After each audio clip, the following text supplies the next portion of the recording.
Había un hombre al que muchos daban por futuro salvador de España. Un general condecorado, admirado y temido por miles de soldados. Su nombre despertaba respeto en los cuarteles y confianza entre sus seguidores. Pero, en apenas unos años, acabaría señalado como uno de los mayores enemigos del nuevo régimen. Lo más sorprendente es que esta historia apenas estaba empezando. José Sanjurjo Sacanel nació el 28 de marzo de 1872 en Pamplona. Pertenecía a una familia profundamente vinculada al mundo militar desde generaciones atrás. Desde muy joven respiró disciplina, obediencia y un fuerte sentido del deber. Su destino parecía escrito mucho antes de vestir el uniforme por primera vez. Nadie imaginaba entonces el papel decisivo que llegaría a desempeñar. Como tantos oficiales de su época, encontró en el ejército una oportunidad de ascenso. España atravesaba tiempos convulsos, con conflictos internos y problemas coloniales constantes. Para un joven ambicioso, la carrera militar ofrecía prestigio, aventuras y reconocimiento social. Sanjurjo destacó pronto por su determinación y capacidad para asumir responsabilidades difíciles. Aquellos primeros años moldearon el carácter que le acompañaría toda su vida. Su verdadera oportunidad apareció en las campañas del norte de África. Marruecos se había convertido en un escenario de combates continuos y extremadamente duros. Muchos oficiales construyeron allí su prestigio enfrentándose a situaciones límite. Sanjurjo demostró sangre fría, valentía y una notable capacidad de mando. Su nombre empezó a sonar con fuerza dentro del ejército español.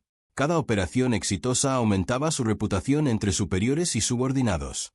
Las noticias de sus actuaciones recorrían los cuarteles de toda España. Era visto como un militar eficaz, decidido y dispuesto a asumir riesgos. Sus condecoraciones crecían al mismo ritmo que su prestigio profesional. Muy pocos dudaban de que aún le esperaba un futuro brillante. El conflicto marroquí también dejó profundas cicatrices en muchos militares españoles. Allí aprendieron que las decisiones debían tomarse con rapidez y autoridad absoluta. Aquella mentalidad marcaría a toda una generación de oficiales africanos. Sanjurjo compartía muchas de esas experiencias con hombres que después serían protagonistas de la historia. Algunos nombres volverán a aparecer muy pronto en este relato. Su ascenso continuó hasta situarlo entre los generales más prestigiosos del país. No era simplemente un militar conocido, sino una figura de enorme influencia. Muchos políticos observaban con atención el peso que tenía dentro del ejército. Su opinión empezaba a importar mucho más allá de los cuarteles. Ese prestigio acabaría convirtiéndose también en una fuente de problemas. Durante la dictadura de Miguel Primo de Rivera, Sanjurjo mantuvo una posición destacada. Fue recompensado por sus servicios y acumuló todavía mayor reconocimiento institucional. El régimen veía en él a un oficial leal y eficaz. Su carrera parecía avanzar sin obstáculos hacia las más altas responsabilidades. Sin embargo, el panorama político español estaba a punto de cambiar radicalmente. En 1931 cayó la monarquía de Alfonso XIII y nació la Segunda República. El cambio fue recibido con entusiasmo por muchos sectores de la sociedad española, pero también despertó incertidumbre entre parte del ejército y las élites tradicionales. Numerosos oficiales contemplaban con preocupación las reformas anunciadas por el nuevo gobierno. Sanjurjo observaba aquellos acontecimientos con creciente inquietud. El ministro de la Guerra, Manuel Azaña, impulsó profundas reformas militares. Su objetivo era reducir el exceso de oficiales y modernizar las fuerzas armadas. Muchos militares aceptaron los cambios con resignación, aunque otros los vivieron como una humillación. Sanjurjo comenzó a distanciarse cada vez más del nuevo poder político. La relación entre ambos bandos se deterioró rápidamente. Las diferencias dejaron de ser simples desacuerdos profesionales para convertirse en un enfrentamiento político. El prestigioso general empezó a perder la confianza del gobierno republicano. Al mismo tiempo, aumentaba el apoyo que recibía entre quienes rechazaban las reformas. Su figura comenzaba a simbolizar la resistencia de una parte del ejército. España avanzaba hacia una tensión cada vez más difícil de contener. José Sanjurjo todavía era un héroe para muchos españoles, pero muy pronto tomaría una decisión que cambiaría para siempre su destino. Una apuesta arriesgada que podía devolverle el poder o destruir toda su carrera. El país entero estaba entrando en una espiral de enfrentamientos imprevisibles. Durante meses, José Sanjurjo había observado cómo la República seguía adelante con sus reformas.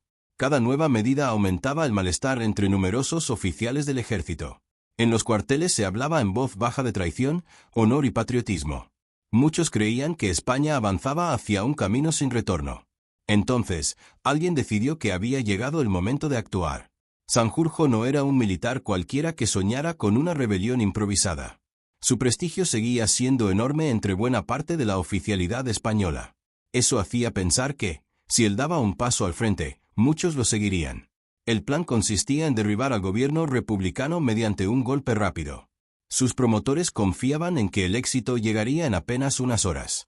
Las reuniones conspirativas comenzaron a multiplicarse con absoluta discreción. Militares, monárquicos y sectores conservadores intercambiaban mensajes constantemente. Cada detalle debía prepararse con extremo cuidado para evitar filtraciones. La sorpresa era la principal arma de los conspiradores. Pero los planes perfectos rara vez existen en la política. El levantamiento fue fijado para el 10 de agosto de 1932. La operación debía desarrollarse de manera coordinada en distintos puntos del país. Madrid era el gran objetivo político y militar de los sublevados.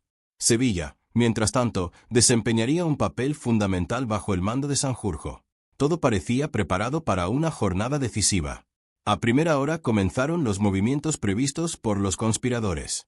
En Sevilla, Sanjurjo consiguió inicialmente hacerse con parte del control militar. Durante unas horas creyó que el resto del país respondería de igual manera. Esperaba noticias favorables desde Madrid con enorme expectación. Pero esas noticias nunca llegaron como él esperaba. En la capital, el golpe empezó a desmoronarse casi desde el principio.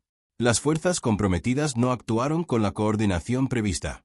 Algunos mandos dudaron en el último momento y otros permanecieron leales al gobierno. La República reaccionó con mayor rapidez de la calculada por los rebeldes. La ventaja inicial desapareció en cuestión de horas. Mientras tanto, Sanjurjo comprendía que la situación era cada vez más complicada. Los apoyos prometidos resultaban insuficientes para mantener la rebelión.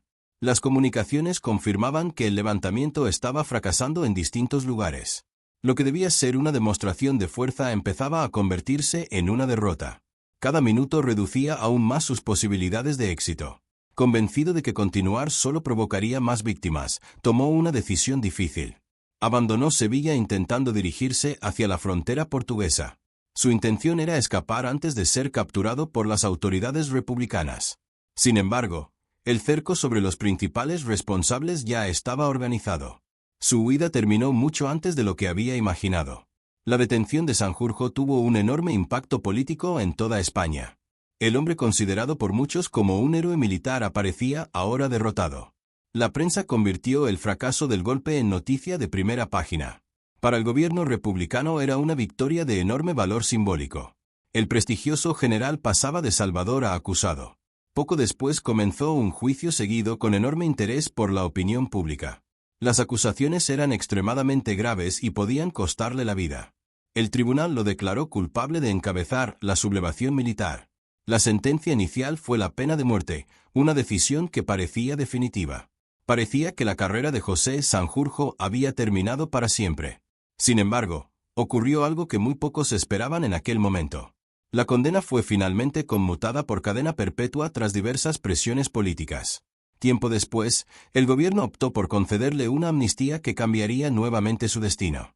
Sanjurjo abandonó la prisión y marchó al exilio en Portugal. Desde allí comenzaría a preparar silenciosamente su regreso a la historia. Lo que parecía el final de José Sanjurjo fue, en realidad, un nuevo comienzo. En Portugal seguiría siendo una figura admirada por numerosos conspiradores españoles. Muchos continuaban viéndolo como el hombre destinado a liderar un futuro levantamiento. Sin saberlo, estaba a punto de convertirse en una pieza clave de los acontecimientos de 1936. Lejos de España, José Sanjurjo parecía un hombre acabado para la política.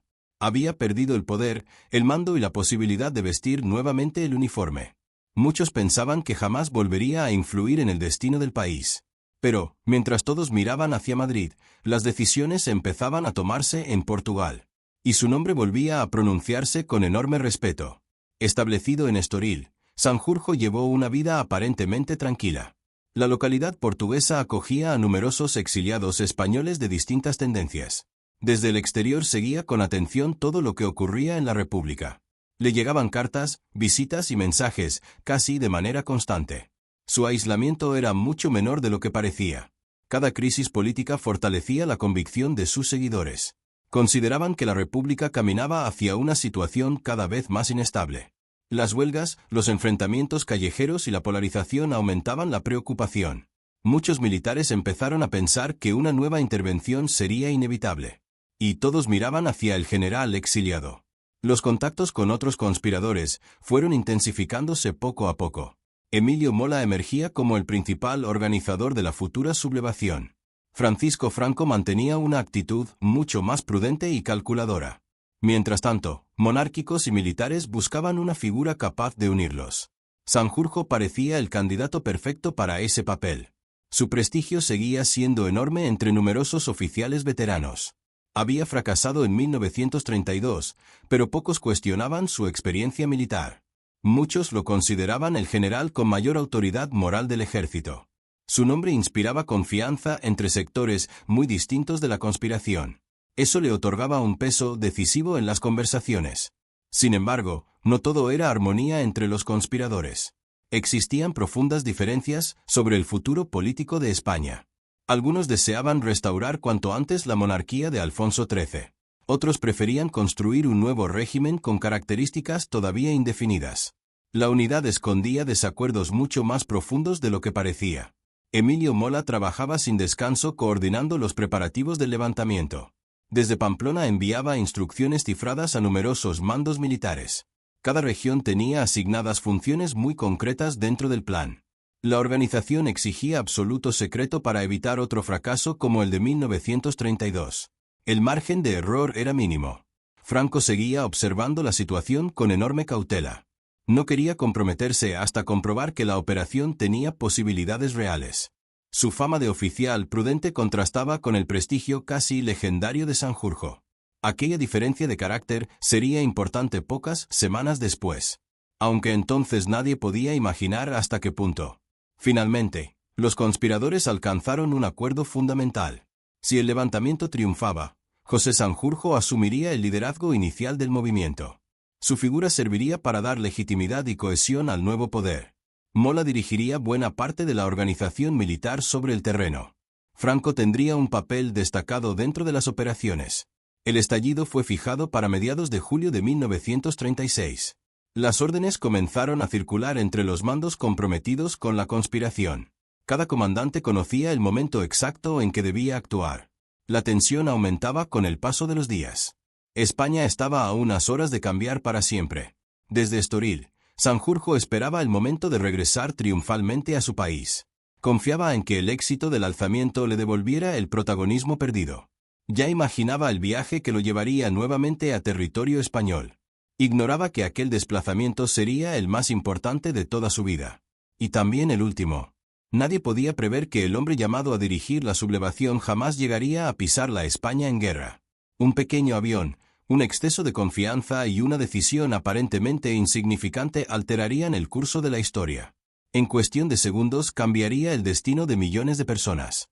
Y otro general encontraría el camino hacia el poder absoluto. La guerra civil acababa de comenzar cuando José Sanjurjo recibió la noticia que llevaba años esperando. El levantamiento militar ya estaba en marcha y había llegado el momento de regresar. Los conspiradores confiaban en que asumiera el liderazgo del nuevo movimiento. Todo parecía indicar que, en pocas horas, volvería a España convertido en la máxima autoridad. Pero el destino tenía preparado un desenlace imposible de imaginar. El general permanecía en Estoril, muy cerca de Lisboa. Desde allí seguía con enorme atención las primeras noticias del alzamiento. Sabía que el tiempo era un factor decisivo para consolidar el movimiento. Cada hora de retraso podía alterar el equilibrio entre los sublevados y la República. Por eso decidió partir cuanto antes hacia territorio español. El encargado de trasladarlo sería Juan Antonio Ansaldo, un experimentado aviador. Ambos se conocían desde hacía tiempo y mantenían una relación de confianza. El avión elegido era pequeño, rápido y adecuado para un viaje corto. En condiciones normales, el trayecto no debía presentar grandes dificultades. Parecía una misión sencilla y sin apenas riesgos. Sin embargo, antes incluso del despegue surgió un problema inesperado. Sanjurjo insistió en llevar varias maletas con uniformes y objetos personales. Según algunos testimonios, quería presentarse impecable al asumir el mando. Ansaldo le advirtió que el equipaje era excesivo para aquella aeronave. Pero el general se negó a dejar nada atrás. La discusión fue breve, aunque intensa. El piloto conocía perfectamente las limitaciones del aparato. Sabía que el peso adicional podía comprometer el despegue. Aún así, terminó aceptando la decisión de su ilustre pasajero. Aquella concesión tendría consecuencias devastadoras. En la tarde del 20 de julio de 1936, el avión inició la maniobra. Durante los primeros metros todo pareció desarrollarse con normalidad. Pero la aeronave apenas conseguía ganar altura sobre el terreno. Algo no iba bien desde el mismo instante en que abandonó el suelo. Los segundos siguientes fueron dramáticos. El aparato perdió estabilidad casi de inmediato. Sin suficiente velocidad ni altura, resultó imposible recuperar el control.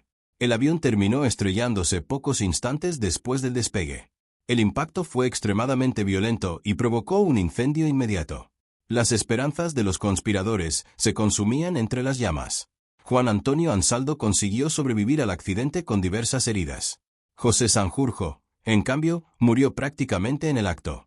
La noticia se propagó con enorme rapidez entre los sublevados. Muchos quedaron completamente conmocionados al conocer el desenlace. Habían perdido al hombre destinado a dirigir la rebelión. La muerte del general provocó un enorme vacío de poder. El movimiento seguía adelante, pero ya no tenía al líder previsto. Emilio Mola conservaba una gran influencia en la organización militar. Francisco Franco comenzaba a destacar gracias a sus éxitos iniciales. El equilibrio entre ambos cambiaría muy pronto. Con el paso de los años aparecieron numerosas teorías sobre el accidente. Algunos sostuvieron que todo fue consecuencia del exceso de equipaje. Otros llegaron a insinuar la posibilidad de un sabotaje cuidadosamente preparado. Sin embargo, nunca aparecieron pruebas concluyentes que respaldaran esas sospechas. El misterio sigue alimentando debates entre historiadores hasta nuestros días. Lo que sí está fuera de toda duda es una realidad incontestable. La muerte de José Sanjurjo alteró profundamente el rumbo de la guerra civil. Sin él, el liderazgo del bando sublevado quedó completamente abierto. Y un general mucho más joven comenzó a concentrar un poder inesperado. La muerte de José Sanjurjo duró apenas unos segundos. Pero sus consecuencias se extendieron durante décadas sobre la historia de España. Desde aquel mismo día comenzó una pregunta que sigue dividiendo a los historiadores. ¿Qué habría ocurrido si aquel avión hubiera logrado despegar con normalidad? La respuesta podría cambiar por completo nuestra visión de la guerra civil. Antes del accidente, casi todos los conspiradores tenían claro quién debía mandar. Sanjurjo era el militar de mayor prestigio entre los sublevados. Su antigüedad y su fama lo situaban por encima del resto de generales.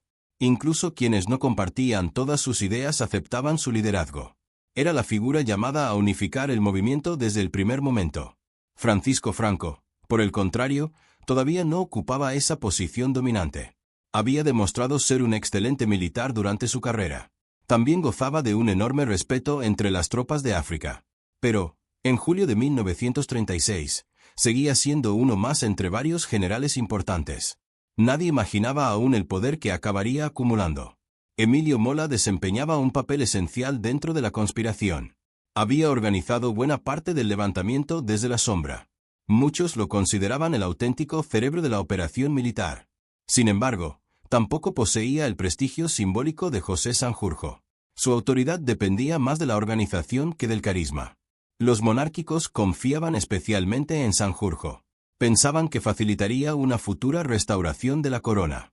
Su trayectoria inspiraba confianza entre quienes deseaban recuperar la monarquía. Franco, en aquellos primeros meses, generaba muchas más incógnitas políticas. Ese detalle acabaría teniendo una enorme importancia. Sanjurjo tampoco era idéntico al hombre que después gobernaría España. Su personalidad era más impulsiva y menos reservada que la de Franco.